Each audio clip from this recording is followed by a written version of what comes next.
Hey guys, this is Chris from the Legacy. We got a new GoVaHo attack today. We got Golems, Valks, and Hogs taking out this heavy Town Hall 9 base. I think the towers are all maxed out and the walls are a bit behind, so it's not fully maxed, but it's well on its way. So before we get into the attack, let's kind of look at the base and see why we want to do what we do. Pretty much for starters, if we're going to hog this, let's look at these open spaces in the middle. We always want to figure out what's going on with these double bombs. Now he's got 3 potential double bomb spots in the core like so. Now, a new Town Hall 9, I think, can be easily intimidated by open space like this, but if you think about it, no matter where you came in from, it doesn't even matter. There's just no way you're setting off a double bomb. The hogs are always going to run around the base like so, so at worst, you might set off 1 bomb, but as long as you have a heal down, you're going to be totally fine. You're never going to set off the full double bomb, and you're not going to lose your whole pack. So even though, on the surface, open space in the core can be intimidating, the way he has it set up, there's just no way he can get us to run over both bombs and have it be a threat. So with that in mind, I'm not really worried about a double bomb in this space. Real quick though, let's look again at the spots. I have, like I said, 3 potential double bombs here. That's 6 2x2 tiles. I have a 7th 2x2 tile right there. So out of 8 total, 4 Tesla and 4 giant bombs, I can only fit 7 of them in this space. That means I have some kind of rogue Tesla outside, maybe like here or on the right there. Either way, that's not going to change the attack at all. If anything, it probably makes it easier. Alternatively, I might even have a giant bomb hanging out somewhere. I don't know. Maybe there. That would be just silly in my opinion.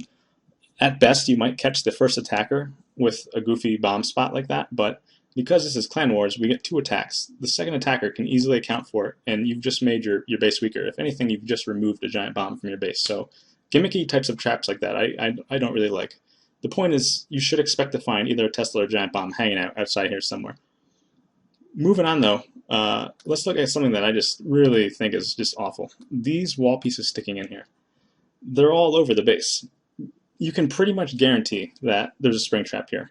And furthermore, we have 3 on the right, and then 3 more on the left. With the symmetry of this base and these wall pieces sticking in, I'm pretty much just certain, 100% of the time, that here's my 6 spring traps. So before even attacking the space, no scout, nothing, I can tell you where the spring traps are, and I can tell you I don't care about really giant bomb locations. If anything, this is the biggest offender right here. This guy sticking in, you're removing a potential giant bomb or Tesla spot. I don't need to put a heal down there if I'm hogging because I know there's no giant bomb there. There's just no reason for these wall pieces. I mean, in like a farming defensive base, sometimes it can be good to put wall pieces in like that because you're funneling giants around. But again, this is Clan Wars, so I'm not attacking the space with giants. I have golems and P.E.K.K.A, which don't set off spring traps. Hogs jump over walls anyway, so you can't push them in over a spring trap. Really, you're just telling the attacker where your traps are, and that really just weakens the base immensely. It's something to think about when you're setting up your own bases. So let's talk about a hog attack first, and why we might want to do a GoVaHo here instead. Now, for like a standard GoHo attack, you got golems and hogs. You send your 2 golems in, maybe like that, and a kill squadron from the bottom. Again, I'm not saying the bottom's the best spot here. You could do a bunch of other stuff, but say this is what we did. With a standard hog attack, you really want to back up your main force with hogs, because keeping the Archer Queen alive is really key. She does so much damage, but she'll go down quick if she's not protected. So backing up your main force with hogs is really generally a strong move. The problem here, though, is these 6 spring traps that we just talked about earlier.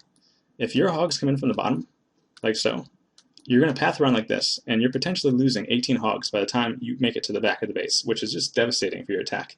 Even though there's no giant bomb threat here I really care about, losing 18 hogs before I get to the back of the base is really bad.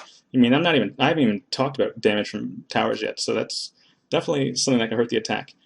Alternatively, you could hog from the back end, but you know, with a standard GoHo attack, you're probably losing your Archer Queen because there's not enough hit points in your kill squad to really keep her alive. So the alternative here, we can do a GoVaHo attack. Again, we're going to send 2 golems in the bottom. Now we have some Valkyries, and we're also going to bring some witches as well to strengthen our kill squad and come in from the bottom.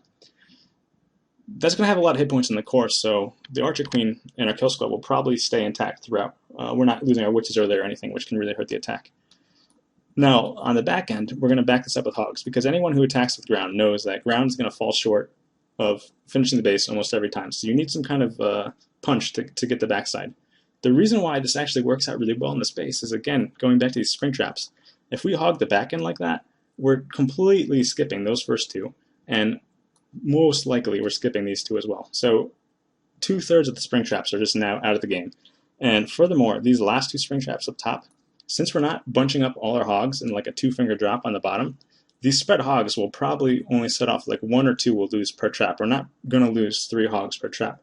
So it's a really like a key thing that I think a lot of players might not think about is trap placement in the base. Saving your troops from traps is make or break attacks every time. Real quick before we get into this attack, let's look at this clan castle radius.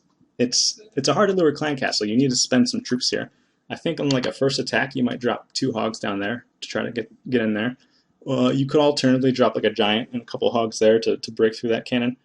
We ended up getting a scout on this base beforehand, so we knew there's a hound inside, and we opted not to lure. I'm going to walk through the attack real quick. I want to talk about that lure decision at the end. So we start off, we got our 2 golems going down. We're going to back this up quickly with wizards and take out those cannons. That saves a lot of hit points on the golems. You'll note here he actually brought a haste instead of a standard poison. Because we know there's a hound in the clan castle, there's no reason to drop a poison on it. And because we have Valkyries and witches our own, we aren't going to be worried about skeleton traps like you would be with like a P.E.K.K.A type of thing. So using a haste here, he can get his golems into the core a bit faster than they would have otherwise. It's definitely a nice use of the spell that I wouldn't have thought about right off the bat. There's no reason to bring poison, so why not try something else? So here goes our kill squad into the core. We set off 1 giant bomb, the queen goes down. There goes the 2nd giant bomb, so half the giant bombs are gone. Here comes the hogs on the back end. We're going to spread them out. We got our queen on the bottom, she's still fine, there's no threat there. Now if you look on the left hand side, we're going to lose, I think, 2 hogs there to that spring trap, and on the right hand side we lose 1 hog. So out of 18 hogs we could have lost coming in from the bottom.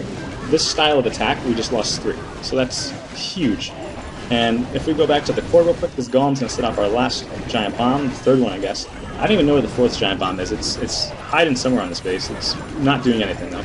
So 3 giant bombs, the hogs didn't even touch. And then out of 18 hogs we could have lost the spring traps. We only lose 3.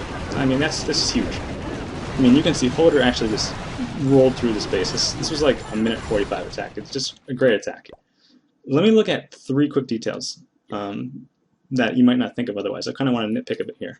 Let's go back to this clan castle. We said it's hard to lure, right? The problem is that point is totally negated by putting a hound inside, because I can drop 2 wall breakers right there and the hound's coming out. There's no reason to make a hard to lure clan castle if you don't at least put archers in to delay the lure. If I can just lure you with 2 wall breakers, you just wasted your own time. I mean, you put these cannons outside the base to make it harder to lure, but when it's 2 wall breakers can get the job done, now your cannons are sitting out exposed. They should be inside behind walls. So something to think about there. Now, why would we want to lure? We just said there's a hound in the base. What does a hound do that we would care about? Well, let's take a look again really quick at the attack.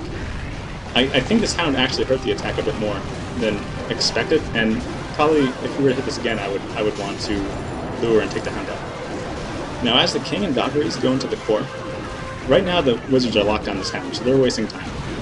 And right here is where I want to pause real quick. Take a look down here. We have 2 wizards and my archer queen are both locked in on this hound, wasting time, while my Valkyries and barbarian king are all by themselves in the middle.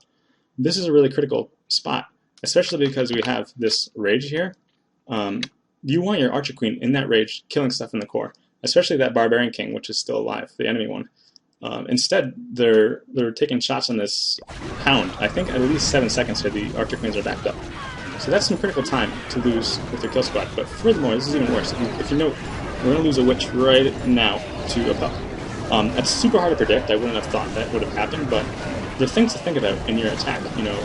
Hounds, yeah, they don't do much, but in a spot like this, they actually slow down the attack a bit. I lost a witch, which is 12 army space, and I also lost some critical time with my kill squad. So even though the hound doesn't really do much, I think in retrospect we might want to lure it here because the lure was so easy, but it's kind of like a nitpicky thing. It's something to think about if your attacks are falling short. How could I have improved them? Would it have been better lure? I don't know. But in this case, I think the lure would have been a tiny bit stronger. But either way, he runs through the space in like a minute 45. It's a really great attack. Nice to do something different for once. So that will wrap it up. This has been Chris from The Legacy. Thanks for watching.